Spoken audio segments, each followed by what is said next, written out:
Good evening, sir. Good evening. How are you? Hello, Nice thank to you nice to see for you. valuable time. Nice to see you. Nice to see you. आखिर आपका time मिल गया, भगवान का दर्शन मिल अरे गया. Sir, so nice of you. Thank Sir, you, thank you. thank you. So, Ah, Ria Malik. She is also associated with us as an urban planner. She's and okay.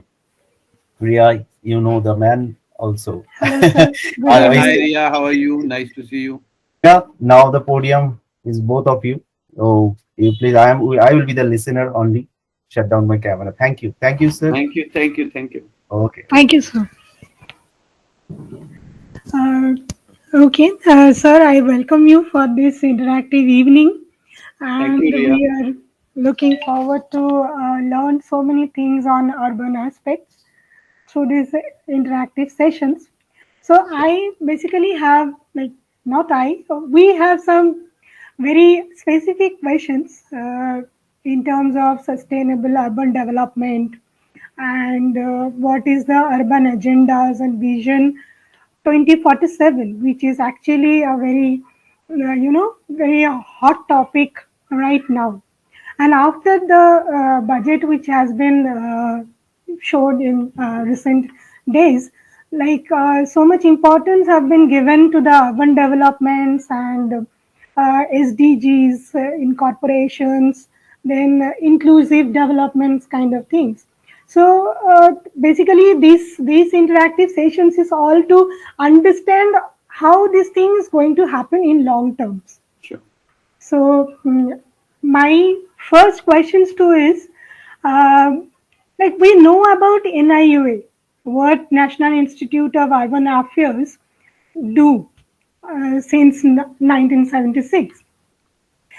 Can you just briefly take us through the objectives and the aim which NIUA had when it started, and how it has come along in all this long journey, and how you will position yourselves at today's scenario? Okay.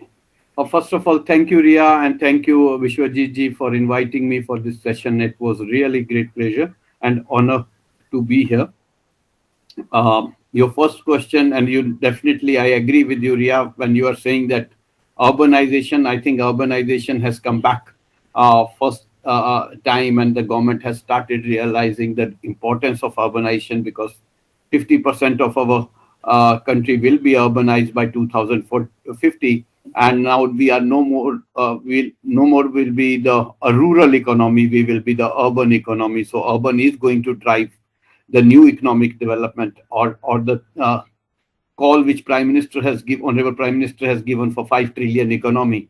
It will have happen from the urban and the cities itself. So they are the bedrock of all the new vision of new urban India. So while your first question on National Institute of Urban Affairs, it was as you know, that it was established in 1976. 1976, it was, when I joined 2 years back, and I read NIUA's Memorandum of Association when it was established. I think the stalwarts which wrote this Memorandum of Understanding at that time had written it in a golden words, because the challenges of urban issues which we are facing right now, I think they had thought about long back. It's 45 years back, the stalwarts who really penned down the constitution of this organization made a very clear three areas which they brought it. They said, we need an institution which has to be bridging the gap between the practice and the policy. And that institution also do three broad areas: build the capacities for the new urbanization, come up with the evidence-based research, and third, advocacy about the reforms. So when and if you look at it, NIUA was in 1976, and UN Habitat Act globally was also established in 1976. 45 years of journey, and UN Habitat has 192 countries as member states, and NIUA has 28 states and 7 union territories as member states. If you look at it, each state in India is a country on its own. And the mandate and the key asks from these member states are the same. And I call this key ask in a five broad T's. It's called a 5T approach. Uh, Give us tools, uh, help us in, provide us templates and standards. Third, uh, bring training and capacity building to us. Fourth, bring transfer of knowledge from the global to a place. And fifth is position us globally, our success stories outside. So so training, technology, tools, and transfer of knowledge. All of that is the key ask which all the states have. And at this moment, last 2 years, while we have evolved from 1976 to now, a lot of things have happened. We have moved away from the pure research to action research. We have worked on a silo capacity building programs to creating a partnership and ecosystem approach. So a lot of changes have happened in last 45 years, but last 2 years, what we have done is we have looked at five broad areas where we are working, and five broad areas where we are supporting our state and cities in all of the urban issues is urbanization and economic development. And we are actually looking at diagnostic studies of urbanization, how urbanization is spreading, what has been the demographic dividend emerging within the country. So that's the one area. And how is urbanization contributing to the economic development? So that's one area we're doing. But if you have to bring cities as a bedrock of the economic development and sustainability, then we are looking at all climate issues. We are looking at how cities can become a place where private sector can come and invest. So what are those things they are looking? They are looking at good air, good mobility, good water sources, places where water is available. So what we are looking at is we are coming up with a climate issues, how to mainstream climate actions at the local level. So how we can support climate angle at the city level. Third area where we are looking at is when we all talk about evidence-based planning, and we say that a policy should be really built from the evidence. It has to be data-driven governance, not the governance-driven data. So if that is there, we are coming up with a national urban digital mission. We have a center for digital governance. We are facilitating cities to come up with the data strategies, policies, transparency issues, accountability issues. So how the guidance towards creating an evidence-based policy framework at a city level. Fourth area where we are looking at it and is on inclusive development. Is how do you look at different stakeholders within the city? So you have women, you have children, you have marginalized people, you have slums, you have informal. How do you bring that issues of these stakeholders on a conversation table? So that's where we have started a area on a specific focus on inclusive development. And lastly, you will agree that everything is good to do, but where is the money coming from? So we are focusing quite a bit on financing. How do you come up with the own source finances? What are the areas where cities can improve their own source finances? What are the possible areas for look at alternative finances? Move outside the traditional way of financing projects to a new avenues of financing projects. And how do you really look at more if city is a business unit, how do you make city credit worthiness? Looking at cities credit worthiness. So these are the areas where we are working for last a couple of years now, and hope as we have evolved and you see the focus this time with the honorable finance minister talking about planning as a starting point of any city process operations, and giving a very great focus towards uh, you know really hitting the structural reform, where we want to do a planning as a first step, then talk about infrastructure, then talk about anything else. So I think that has brought the whole discourse on urban issues again on the uh, uh, again on the discussion table. And I hope NIUA will play a great role in really taking this direction which has come from policy leaders forward. Excellent, sir. I think I really admire the long journey of NIUA and the work that NIUA have done as a lead urban organizations in India. And it is important, like to prioritize the factors that our cities or the urban areas need, and according to that, if we can play the action plan, then it will be more strategic, and everything will be in that same plate. Because sometimes as experts or in practitioners, what we always face is like things are in bits and pieces. Like a whole cake, we have the only the piece, but how will fit into the entire system? I think that is till now somewhere it was missing. But after this budget, which have been came into the front, so I think now we can have a more wider horizon, and definitely will look forward to how we can implement all these factors to have a better urban future. So my next question is like, NIUA is one of the leading urban development organizations in India. Now, NIUA, how they are creating, like an ground for the upcoming young professionals, those who are actually the backbone of our future urban system. So, how the ground is getting prepared for them?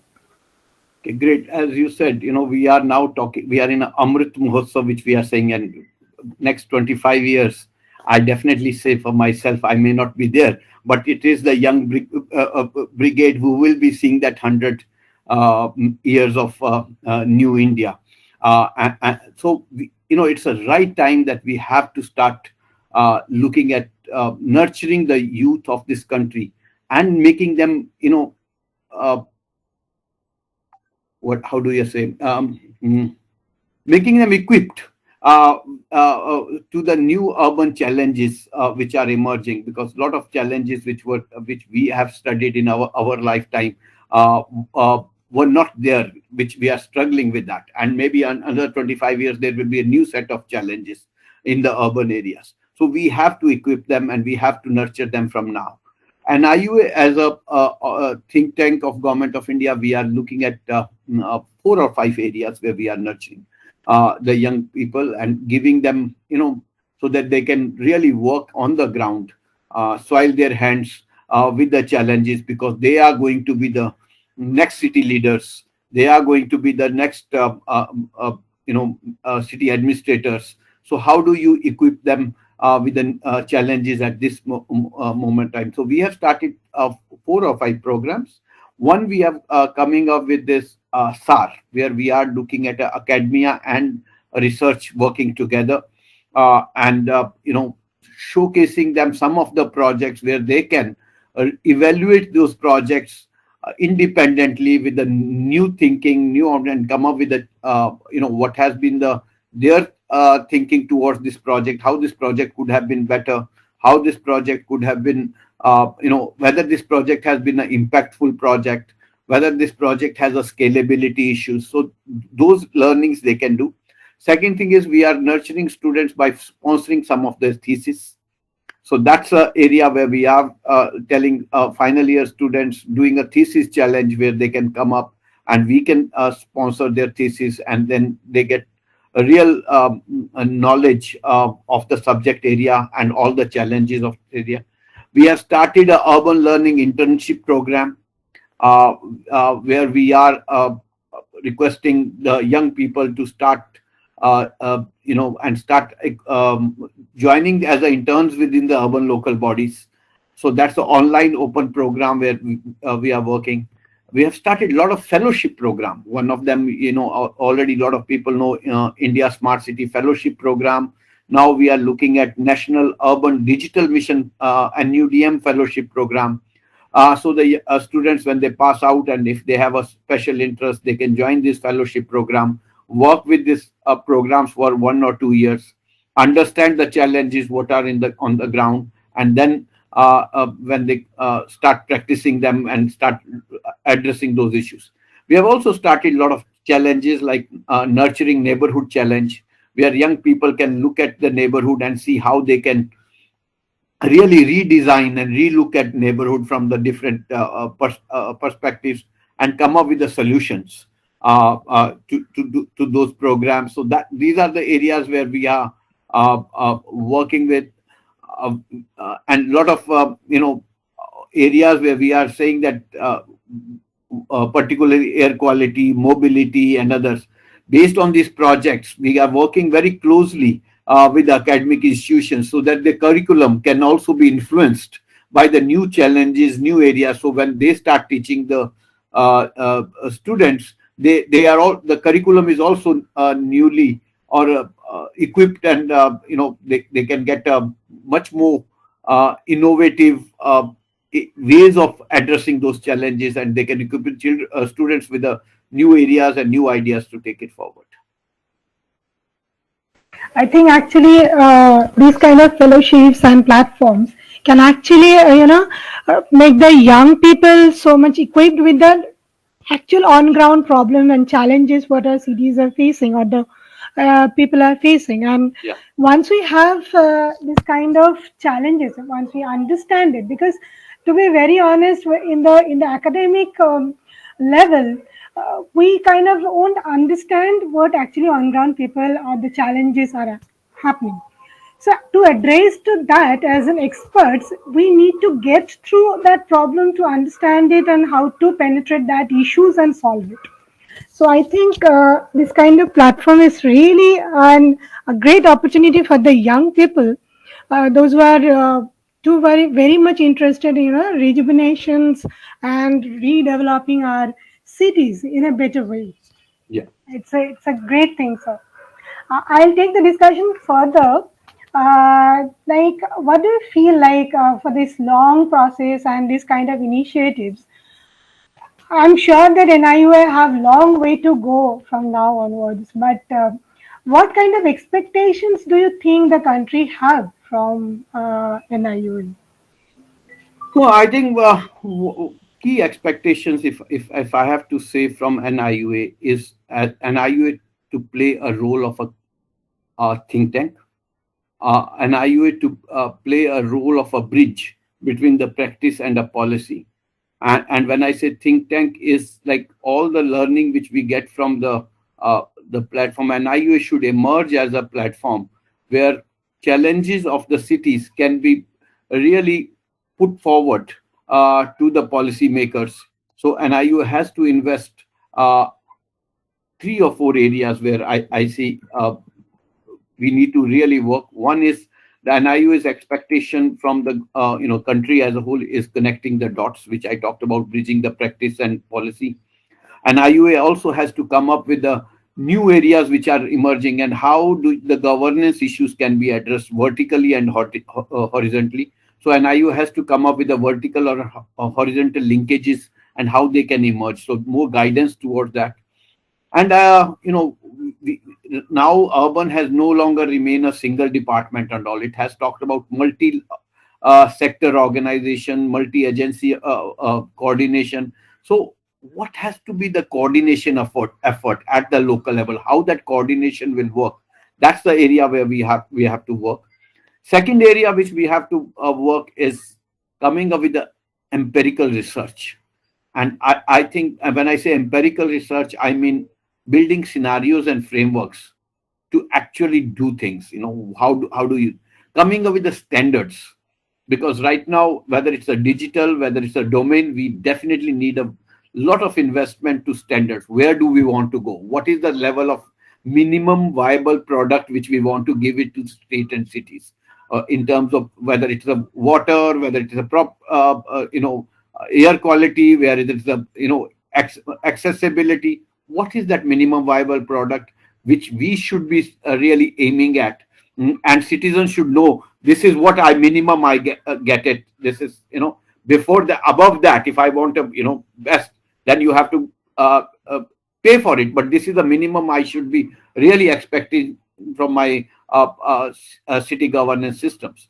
Third area is we need to really come up with the tools, and NIUA has to develop a lot of tools in terms of how do cities assess their challenges, so that they can come up with the new ways of doing things. NIUA has to come up with the repository of practices, both India practices as outside. So then the cities can see what works for them, what does not work for them. They have to have that choice. You can't just be a supply oriented, these are blessings, but let cities get that choice, that they decide, okay, this is what is good for me and this is not good for me. And also, we all know the capacity is the biggest issue. So how do you come up with the capacity enhancement strategies? So that's the third area where we need to work quite a bit. And lastly, we all know that end of the day, it is impact. So how do you monitor that impact? How many people you have trained? How many people have really got benefited? What is the results out of all the things which we are doing? Different missions which we are doing. How do we monitor, institutionalize those impacts and the results? I think that's the area where we have to really work very, very strongly, is institutionalizing and monitoring our strategies. I think we have invested very little there. There we need to really scale up and strengthen much more than anything. So these are the four areas where I see NIU has to, those are the expectations from any think tank, and I think NIU is trying its best to evolve to those expectations. You are mute. I'm really sorry. I'm too much involved to your discussions, and I forgot that I'm muted, because it is really changing, life changing experiences of talking with the director of NIU and getting the ambitions for what NIU have for future, future India or young people. So it is really like a mainstreamings of the challenges and getting into the correct directions, I would say. One point I would like to just it is an curious, out of curiosity, I'll just ask, like our cities currently have one of the major issue, which is the climate related issue, or the environmental vulnerability that our cities are facing basically. Now, through my different research and my understandings, what I have seen is like the issues what the cities are facing actually have a gap with the institutional structure which the cities have. For example, like the tenure of an IAS officer or the decision makers is limited. They have a limited time, but the tool or the problems or the challenges that they needs to work on, it is like a never ending process, never ending. Like I don't know how we'll find a solution to a issue like climate change, which is a global issue right now. But once we have a strategy of climate change, by the time we assess the issues and try to figure out the solution, maybe it is the time for the decision makers to get transferred. How do you think that these kind of gaps can be resolved to actually focus on the issues and solve it? Good. Thank you. So you are hitting not a small question, but you are hitting a very big challenge, and that is what you are talking about, climate change. If I have to ask, it is actually a decarbonizing the cities, and I think the decarbonizing the cities, it will happen only in three broad processes, and I'll say these three broad processes are decentralize, decentralized. That's my first process. Second thing which we have to really look at is how do you make it uh, digital so that you reach a scale. So, that's some second area. And third area, which is it has to be demand out oriented. Unless there is a demand from the cities, supply can happen. City, we all want to say that climate, but I think it has to come up from the citizens also. The citizens has to play a lot of role. And if you look at, and I'll give you an example, look at the air quality issue which has emerged suddenly. It did not emerge, air quality problem in Delhi was from quite so long. How did it come into a picture? When schools got shut down, when children started complaining about it, then the issue emerged. Then we have a now, a no to firecrackers type of a campaigns emerged, and that is how this air quality became a suddenly a issue which nobody had talked about 7 years. It used to be a annual mela of air quality which used to start in November in Delhi and end up in March, but no action were taken. But last 6 years, you see continuous action is happening on air issues because it has started hitting the children. And that is where I think if we have to really look at it, we have to address the actual people. The demand has to come up from citizens, from people, and those issues will then definitely be taken over. But at a supply side, thinking at the Delhi at the corridors of power and thinking that cities will, these are the issues, and we will approve. That is not going to happen. So I definitely think that citizen demand is the most important issue where we need to really work start working on this idea how citizens are involved in the decision making process. And that's why I can decentralize, and that's where it will. Absolutely. I think you will end up with the saying that unless and until the child is crying for milk, the mother won't even feed the child. Exactly. So it's like vocal from the people only can drive them to the right directions and maybe solving or finding the way of solving the issues which the cities are facing. Yeah.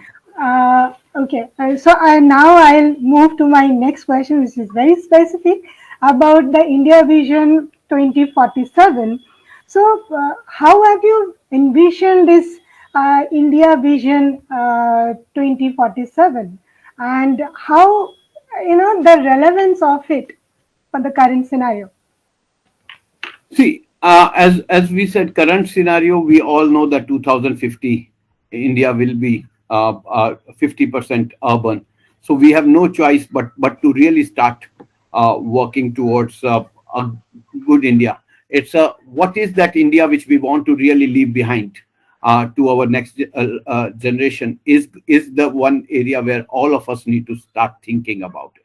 What is that we want to leave behind, and 2047 the new generation, what is the India we want to give. And I particularly think whatever, there is a lot of areas where urban being one of the thinking strategy, and I think honorable finance minister has already talked about it. I see a five pronged approach to really work towards 2047. And one is we need to start adopting sustainable growth strategies. How do we want to create, so only economic growth in city as a economic engine will not work. These sustainable strategies has to be the strategies has to be sustainable as well as inclusive. So that's why we have to have not a one tire engine rail, but three engine strategy to look at it, which is economic, sustainable, and inclusive. Second thing is we need to preserve our natural built and cultural heritage. I think that's the second area where we definitely need to invest quite a bit by 2047, because we should not lose our historical monuments, our culture and all. How do you preserve that? That's going to be my second area. Third area, which I think all of us are suffering right now, is how do we come up with the sustainable transportation solutions? mobility solutions. I'll not call transportation, but mobility solutions and accessible mobility solutions. It's not only a mobility solution, but how do they make them more accessible? All different able people can also enjoy those mobility options. Fourth area, which I think your earlier question was there, how do you make governance citizen friendly? I think that's going, and also cost effective. So that's some, I think, fourth area which I see we need to really focus on. And last, how do we use data and technology towards climate change resilience? These are the 5 areas I see by 2047. If we want to give a new urban India, these are the 5 areas where we need to really, really think very strongly. And this thinking will not come from NIUA or some. It has to be a collaborative thinking. It has to be a partnership thinking. It has to be a joint thinking together if we want to really think. As Honorable Finance Minister again said, business move away from business as usual approach to a new approach. Then it has to be discussed, deliberated, and designed. Right. In true sense, an inclusive and holistic 2047. That's what is, I think, the vision which stating. Now, this is, I mean, standing in the 2022, and if we look for 2047, we can see that there is a whole journey of 25 years. So it is like a 25 years development plan for the city or the urban areas or for India in whole. So how do you think that artist, I mean, are you planning for a whole stretch of 25 years development plan, or it's like an divisions in betweens, and at the end of the day it will be a 25 years holistic plan? Because for a city we maximum have 5 to 10 years development plan, not more than that, because we cannot predict, right? It is not possible for an prediction or for projections for what will happen after 10 years. It is like an only assumptions and anticipations which we'll try to reach, but not sure that we'll be able to reach or not. But in that case, a 25 years vision plan, how feasible is that in terms of implementation? I don't think so. We should have a 25-year plan. I think we should have a 25-year of vision. What is that vision we want to give? We do and as I said in my earlier, I want the vision has to be inclusive urban India, accessible urban India. It has to be a citizen-oriented urban India. It has to be a clean and what you call dynamic urban India, if I have to use that. And I think we have to, this whole master planning approach or plan approach has to be totally taken out. We definitely have to have a strategic approach towards this new vision. And this new vision has to be, we have to very, very focus on strategies which are more outcome oriented, which are short-term outcome oriented.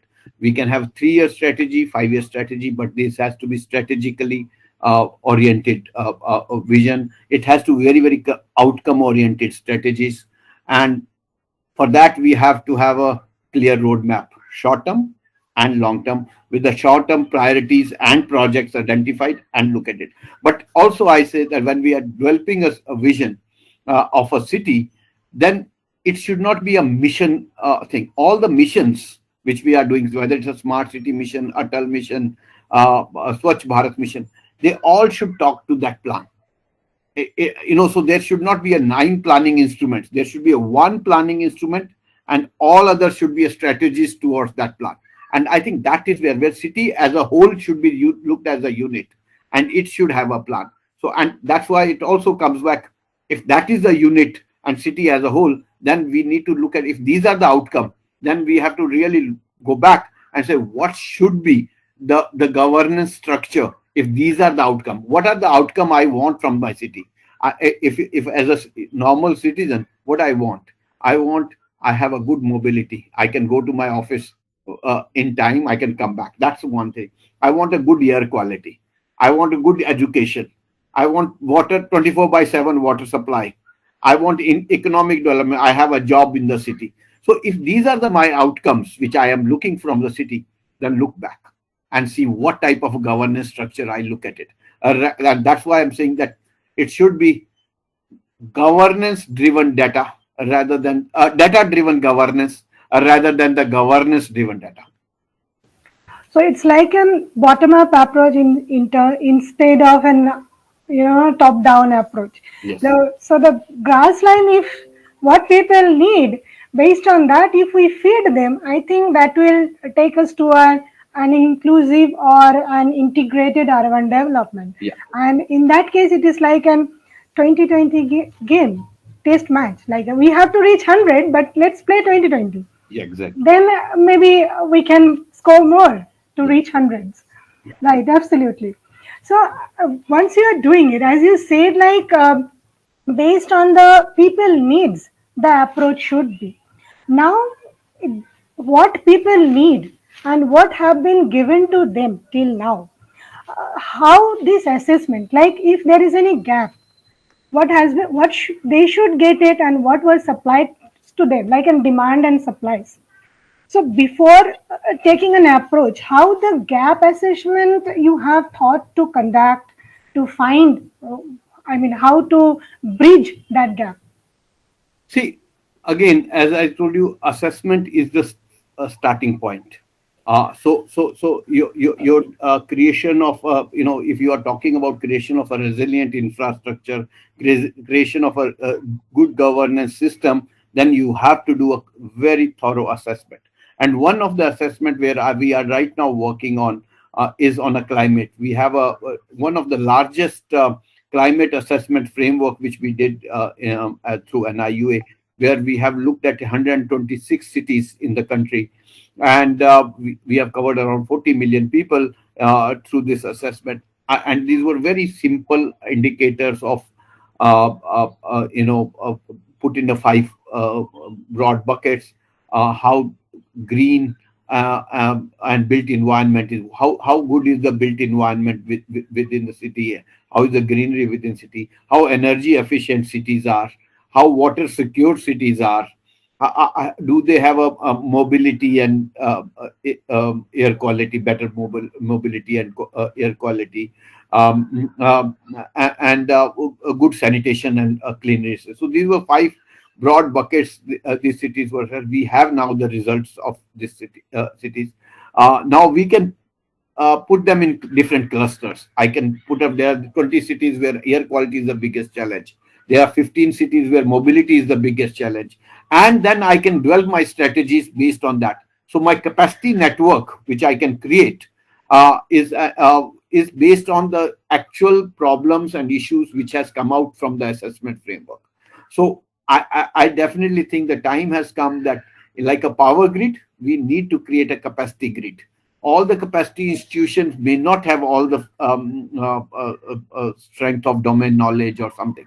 So how these capacity institutes start talking to each other, start building that peer-to-peer learning network.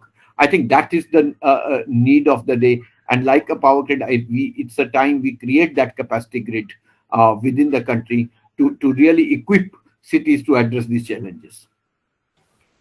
Absolutely. Like once we have the challenges, how do you think that you will prioritize it? Because implement when we are planning for an implementation or preparing a vision plan, if we prioritize the factors, the key issues or challenges that the city is facing, it will be easy for to trigger out in points and solve the issues. How do you think that you would be prioritizing the key points that you have said, like the vision for 2047, the 5 points that it's trying to cover? How you are going to prioritize it?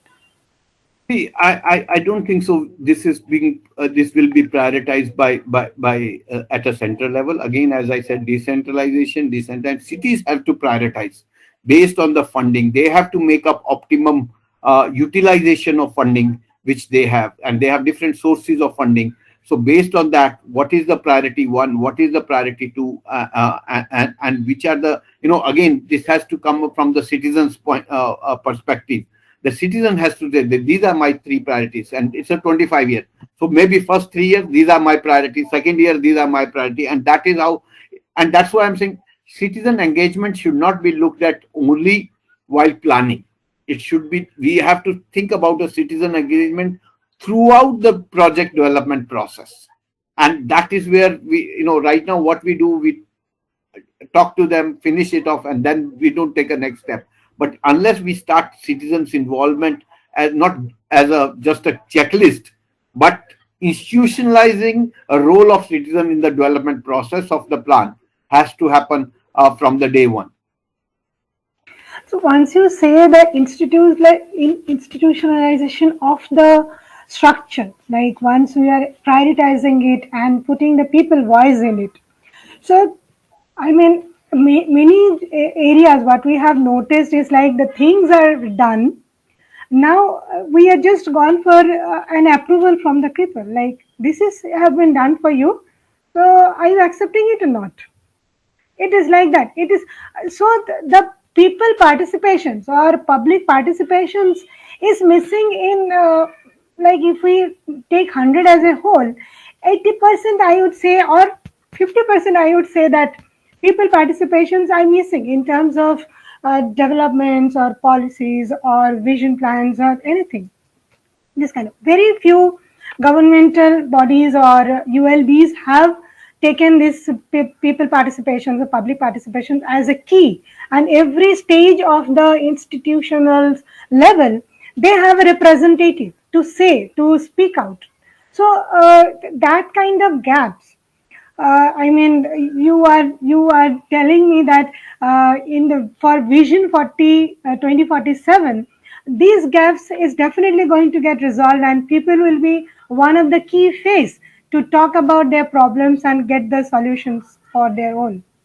Surely, I think if you really look at it, and that's what I'm saying, that the 25 years of my career, if a policy,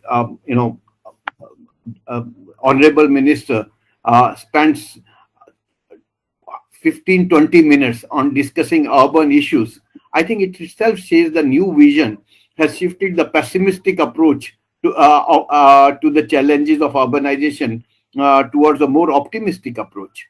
And is talking about productive vision on the and the positive outcomes for a well-designed urbanization. It is really focusing on the well-designed urbanization. It has talked about citizen-centric approach, but we all should agree, the scale and complexity of India. It's not an easy challenge. Easy to do that. It's quite a challenging task, and the size and the scale require efforts, which is not going to be a small task. It's going to be a very, very difficult task. We have, we have whatever we have reached 70 years. Those challenges we all also know. We have a 30 years, but now we have a great perspective. Because if you look at, and when I say Honorable Finance Minister, I don't only look at her speech, but I also look at last 2 years economic survey. I also look at 15th Finance Commission report, which also provides the direction where our cities should really start moving towards, or our policy. It provides the whole policy direction, which comes up with how do you improve the credit worthiness of our local government. If I have a money in the pocket, I know how is the money I will prioritize. Where do I want to spend? What are my main needs? What are the needs? So that, it has to go hand in hand, both citizens' demand as well as the funding which I have to spend on that. Absolutely, both should go hand in hand. Otherwise, there will be no way forward for it. Yeah. Actually, how my next question is like this Vision 2047, what you have, how it's getting connected, or how you are connecting it with the sustainable development goal. And in that case, how you will prioritize the goals to incorporate in that in the Vision 2047? Sorry. See, if you really look at it, and I used to say it earlier also, if you look at it, SDG came in 2015. Uh, the uh, the address to the uh, address of president in 2014 to the address of president in the parliament in 2014 really talked about all of the SDGs in one way or the other. So if you say that SDGs are the well, but I think our government has already taken those steps. And I go back, if you look at the Bhagavad Gita, it's also talk about well-being of everything. And I'll take a coincidence. I was working on SDGs, and I was making that circle of SDGs, and this was a beautiful circle which was emerging. And my mom, who is 80 years old, she was sitting next to me, and she asked me, "What are you drawing?" And I said, "No, I'm making this is a new Sustainable Development Goals, and I'm making a presentation on Sustainable Development Goals." She said, "What are those Sustainable Development Goals?" And I says, "No hunger, clean water, clean air, clean air." And she says, "But that has been, I am reading it for last 80 years in my Bhagavad Gita. So what is that new we are doing?" The question which we are doing is how we need to really action it now. We have been talking whether it's SDGs, they are not the, uh, uh, you know, that once 2030 the world will end. There will be always the challenges beyond 2030. So I think the approach which we have been uh, taking up within this country, I think that is more important than the SDGs or that. So approach towards thing is, we have already agreed that we want to have a citizen-centric approach. We have talked about that we want to have a development based on principles of cooperative federalism, where cities will decide rather than center will decide on this.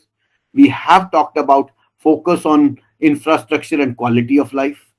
We have decided on focus on infrastructure that leads to delivery of services. We have talked about showed our commitment to the environment sustainability, and focus on inclusive growth. We are always, all of us, in whichever form of government, saying that technology is just an enabler to enhance efficiency of service delivery. And lastly, I think one of the cross-cutting is, which I think Honorable Prime Minister has been always saying, is shift from project-based approach to an outcome-based approach. I think that is where we need to really focus on, and that's where our institutionalization and monitoring areas will become much more stronger. Right. So it is like enough talk. Now it's time to take an action Yes, and start playing on ground, basically. exactly, exactly, And once exactly. we start taking the balls, we'll find a way to, throw it into the goal. Yes, And that's how we'll achieve it. yes. Excellent. I think actually we should have that kind of vision. Like enough of talking, enough of webinars, discussions. Now let's start the game Yeah, and let's be on try. the field. Let's start showing the results on the ground. Absolutely, absolutely. Like And demonstrative project. If we do a good demonstrative project, I think the lessons learned from those projects for scaling up across the country is going to be the key issues. So let's start demonstrating them. If we can demonstrate, if ODF cities in last 5 years, then ODF plus is easy to do. But question is, first step towards taking that action. actually, like somewhere we have to take the first step and then we'll get the way. And unless and until people is saying that there is something happening and this is the outcome could be, and it will be easy for us to demonstrate also what actually the technical language which has been given on the paper, because Exactly. people may not understand the technical words that experts discuss unless and until we are taking the results in football and giving in front of them, this is the outcome. Now it's all yours. Use Yeah, it. yeah. Something like that. Great. I think absolutely that should be the goal, and that we are moving forward. I'm completely hopeful towards it. Now, to take the discussions further about this Vision 2047, how do you think, like, what is your opinion that how far we have come? Like, from the starting point, 25 years long vision to walk. How far do you think that you could have come or prepared the ground or still preparing the ground for it? No, I think we have reached quite a bit. We have achieved quite a bit, and I really look at if you really look at 5 missions which we have achieved, one area, and I'm saying small steps have all definitely has happened.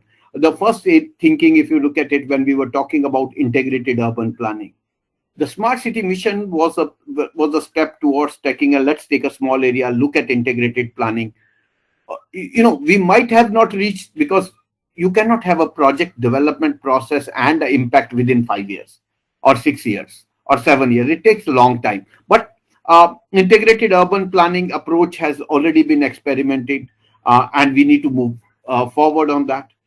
We always also agreed that housing is going to be a trigger for economic development, and that has also been reiterated again in this budget speech by the Honorable Finance Minister, where we are going to have a 80 lakhs houses in the coming year. We have also talked about PMAY, which is really talking about inclusive development, where affordable housing to the last person on the ground, and leave no citizen behind. That approach of SDGs has already been taken up by PMAY. We are also, sustainability has been talked about, both Swachh Bharat mission, Smart City mission, and Amrut mission, whether it's the waste, whether it is water, or whether it's mobility, and making cities much more uh, you know operational. Fifth is, on the gender and others. Again, PMAY talks about the housing for the women, registration of house for the women. So gender perspective has already been taken up. Uh, Culture and heritage, we had a Hirday project. I think the time has come now. We need to really see a lessons from Hirday project and see how it can be scaled up much better. Uh, on this whole idea of, we are always talk about urban continuation, or rural people migrating to urban, and now with the corona, urban people going back to rural.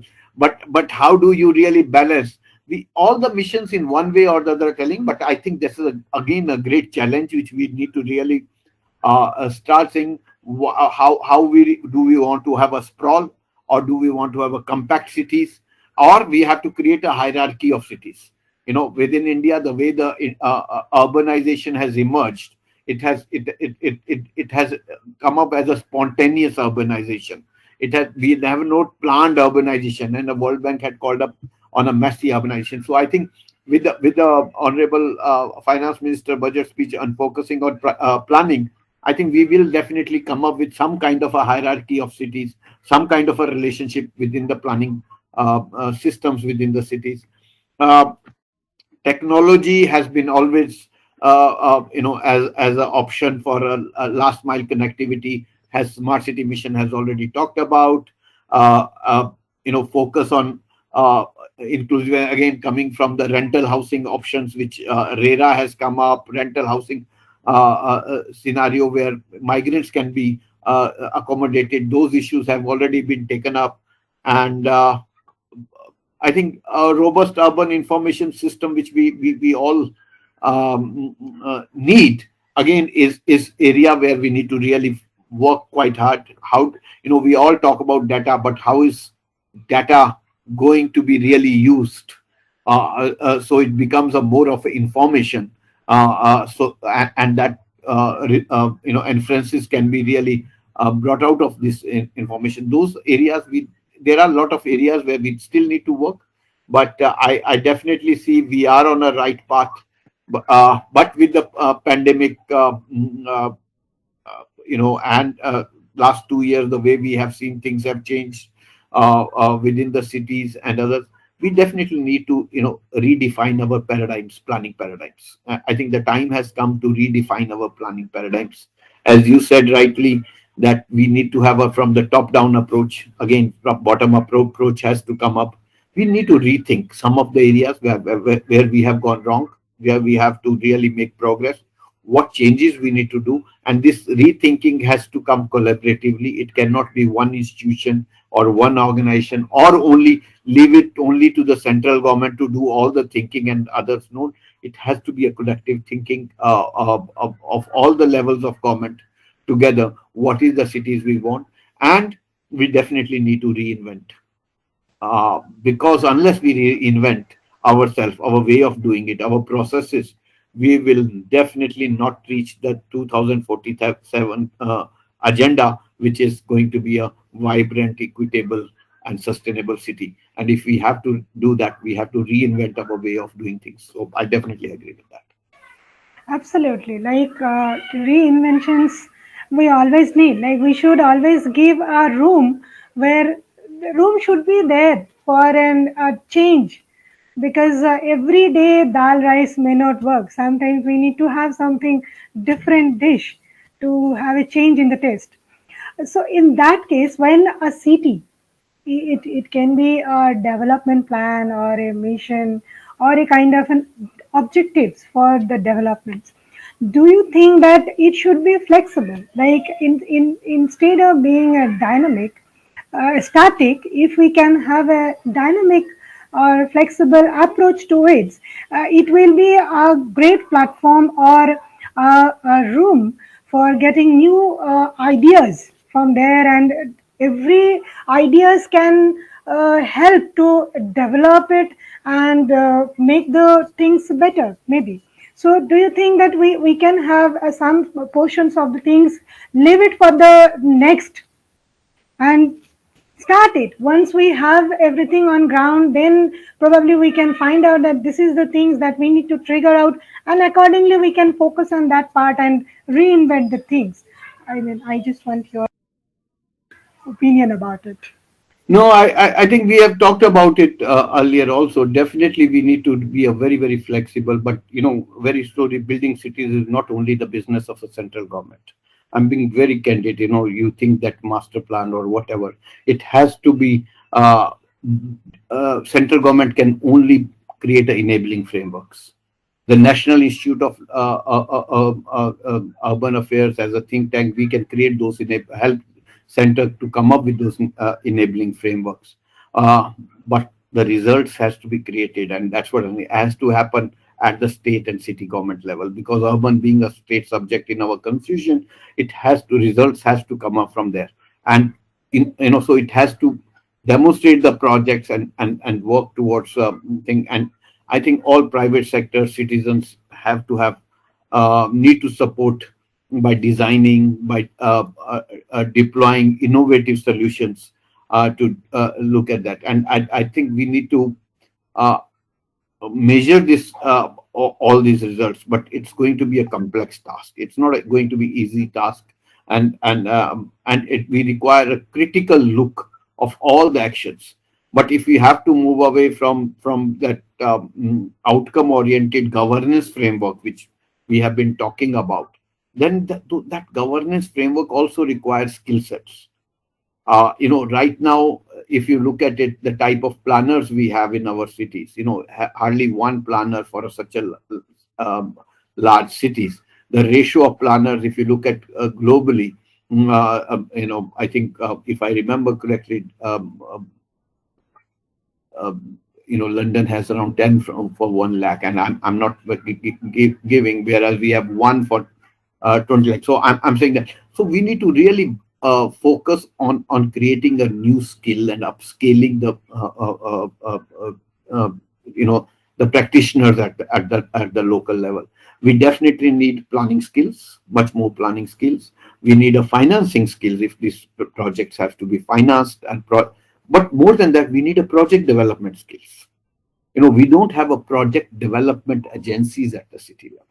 So while you are working at it, we have to have a project development wing, which brings a project to the table of a policy leader and look at its both financial, how the financially it will work, as well as how the project's impact will happen on the ground. So all that skills are required. Then the project has to be credit worthy. How is that project start bringing money back? Those are area we right now what we do is that we make a plan. That plan has a list of projects. Then these projects are approved by the different levels of government when they come as a whole. But when they come back to the city back, they are dissected. So PWD takes PWD thing, the water takes water, and then we have a body. Then body is cut into different parts, and then we try to bring the body again back, which is not going to happen. So we have to really start thinking a total holistic, whole government, whole system approach if we really want to. It's a city is like a body. You are trying to cut it in parts with different projects and then trying to stitch it. That will not happen. So that's the area where we definitely need a lot of skills. And one of the area where we need, a lot of by 2047, we definitely need a procurement and contractual management issues. Right now, what type of procure? How do you procure the good skill sets or good private sector within the city who can work partnerships? How do you design good partnerships? Those are the areas where we need to focus much more in our capacity building exercises than the general planning. And also, let's look at the city as a whole approach. That is how it will take it to the next new paradigm of urban planning, which we talk about. Absolutely. I think you have rightly mentioned that many cities or many urban bodies, different departments works in silos. And if we see the city as a whole, where we have urban planning, urban basic infrastructures, tourisms, heritage conservations, urban designs, space, open spaces, all these things should go in the similar track. Like we cannot take the urban planning separately, infrastructure separately, transportation separately, and then work in silos and then try to bring them into the things, because it may not fix in it. Yeah. So it's like a difficult scenario. Instead of making it an inclusive, we may beating out the bush and things will never resolve. So I think now it's time to conclude the discussions. So my last questions. As a young professionals, I will always look forward for the great future for India and for us being a professionals. How do you think that this vision 2047s can actually create an impact and widen the possibilities for young professionals like us and the fellows? As I mentioned earlier, also, India's youth and young professionals are the future for the country's development. So whether you call it a vision 2047 or 2030 SDGs, the youth has a maximum role to play for the economic transformation, technological transformation, as well as the planning transformation of this country. And we definitely require a lot of planners, young planners like you, researchers, academicians, architects, engineers. These are going to be, and I particularly feel right now when you see a young planner, and I'll tell you, his first thing is I study planning and then I go to a real estate market to find a job. I think the biggest challenge is bring that trust on the urban local bodies, so that planners we are bringing out from the thing, they should see urban local bodies as their place where they can work with.